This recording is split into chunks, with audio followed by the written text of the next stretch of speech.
नमस्कार दोस्तों, आपका स्वागत है हमारे इस चैनल में एडवोकेट कृष्ण कुमार त्रिपाठी। दोस्तों, घरेलू हिंसा का केस क्या कोई महिला जो है वो 1 साल बाद लगवा सकती है, ऐसा कई लोग पूछते हैं। क्या इसमें जो दंड प्रक्रिया संहिता सीआरपीसी का सेक्शन 468 लागू होगा? जो सीआरपीसी का सेक्शन 468 है वो लिमिटेशन पीरियड की बात करता है। 468 के मुताबिक जितनी सज़ा जिस मामले में है, अगर उतना समय निकल जाए तो उसके बाद आप जो है उस सेक्शन में मुकदमा नहीं करवा सकते, ऐसा 468 कहता है सीआरपीसी का। उदाहरण के लिए मान लीजिए चोरी में 3 साल की सजा है, सेक्शन 380, ठीक है, जिसमें 3 साल की जेल है। अब चोरी अगर आज हुई है और कोई 2027 में एफआईआर करवाए तो 468 के अकॉर्डिंग वो एफआईआर खारिज हो जाएगी हाई कोर्ट से, क्योंकि लिमिटेशन पीरियड निकल चुका है।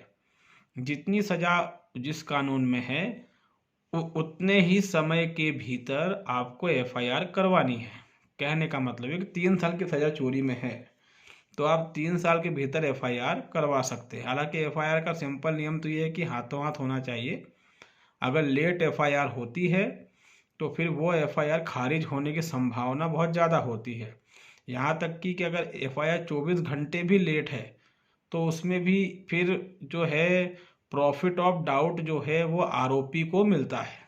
ठीक, तो बात अगर करें कि घरेलू हिंसा में क्या नियम लागू होता है, क्योंकि कुछ ऐसे वीडियोस हमने जो है क्या कहते हैं यूट्यूब में देखे हैं जिसमें कि ये बताया जा रहा है कि 1 साल बाद जो है डोमेस्टिक वायलेंस की जो है क्या कहते हैं केस जो है उसको दर्ज नहीं कराया जा सकता।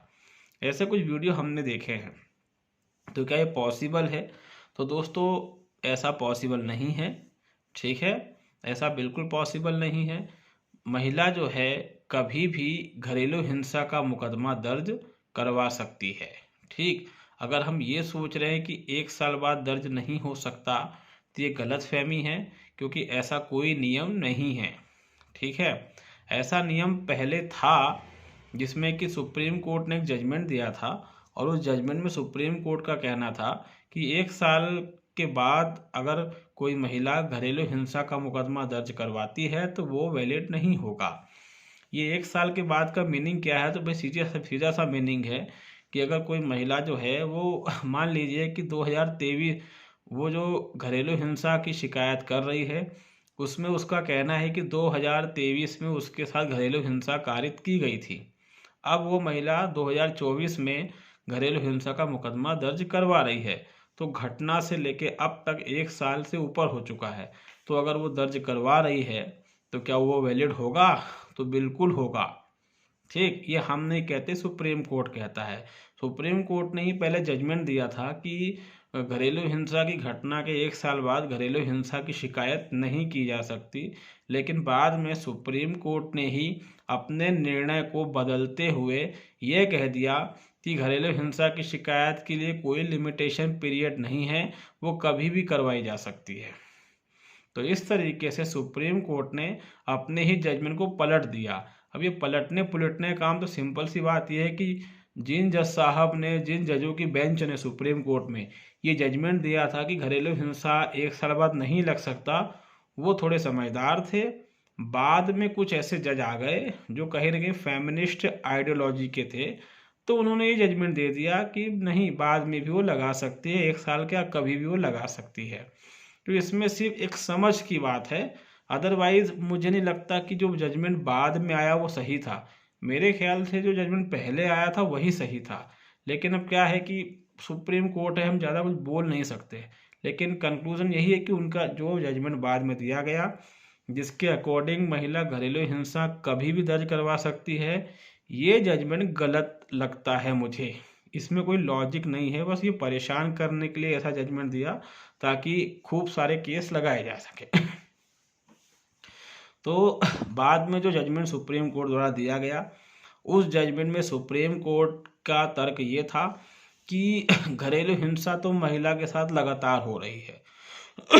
अब जब गलत जजमेंट सुप्रीम कोर्ट दे रहा है तो फिर उसको जस्टिफाई भी करने का तो नियम होता है ना, कि हम जस्टिफाई करें उसको। तो उसको जस्टिफाई सुप्रीम कोर्ट के जजों ने जजमेंट लिख कर कुछ ऐसे किया कि भाई घरेलू हिंसा तो लगातार महिला के साथ हो रही है, वो पति से भले अलग है लेकिन वो मानसिक रूप से प्रताड़ित है। ऐसे इस तरीके की बातें सुप्रीम कोर्ट ने कही है कि वो लगातार पति से अलग तो है लेकिन वो मानसिक रूप से प्रताड़ित है और पति बीच बीच में उसको धमका रहा है। इसलिए जो है महिला स्वतंत्र है कभी भी घरेलू हिंसा का मुकदमा दर्ज करवाने के लिए। इसमें लिमिटेशन जैसी कोई चीज़ लागू नहीं होगी।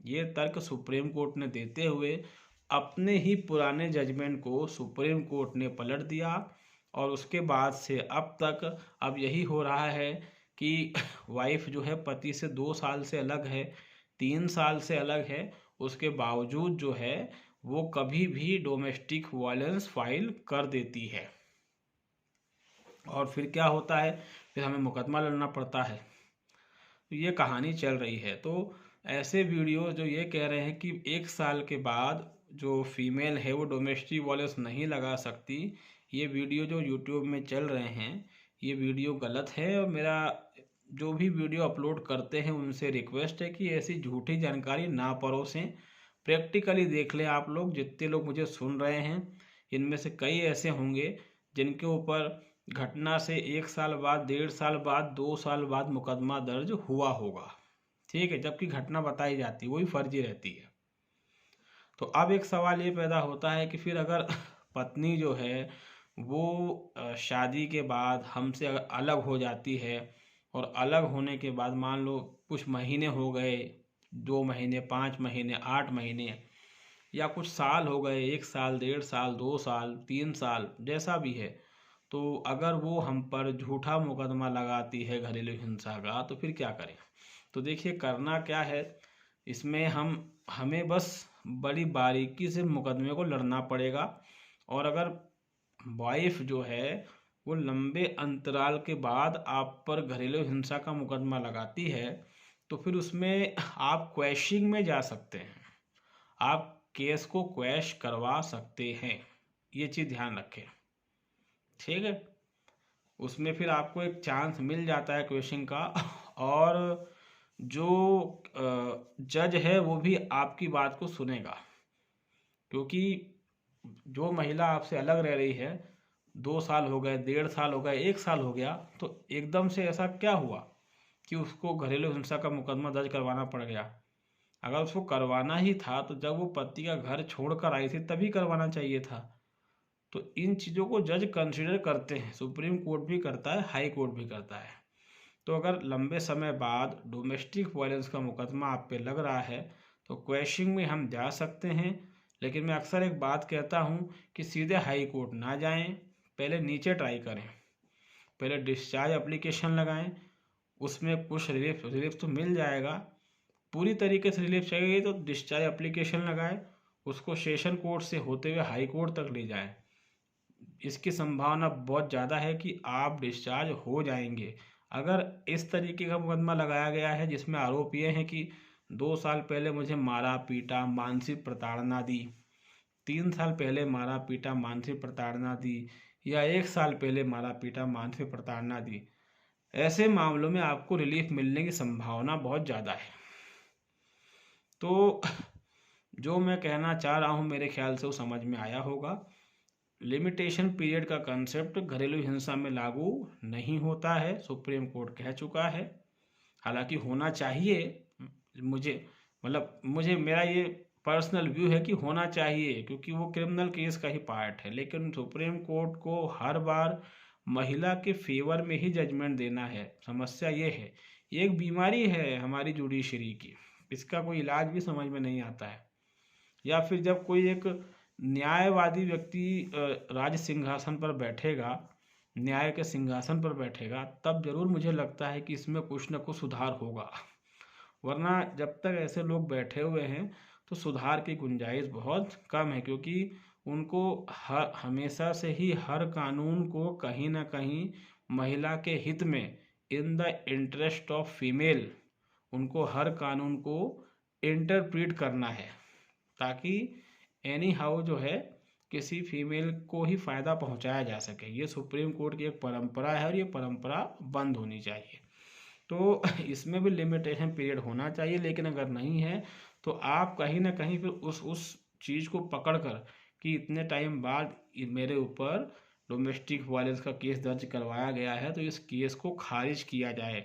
अगर आप ये करते हैं ट्राई अच्छे तरीके से तो मेरा मानना है कि इसमें आपको सफलता मिलने की संभावना बहुत ज़्यादा होगी, बशर्ते लंबे अंतराल के बाद घरेलू हिंसा का मुकदमा लगाया गया हो। जो मैंने बातें की उसको ध्यान से समझिएगा, ठीक है।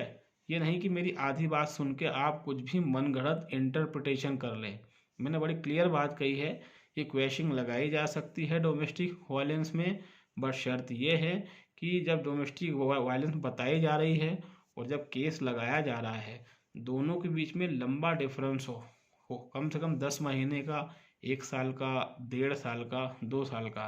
अगर ऐसा कुछ है तो इसकी संभावना है कि आपका घरेलू हिंसा का मुकदमा खारिज हो जाएगा। तो उम्मीद है कि मेरी बातें दोस्तों आपको समझ में आई होंगी।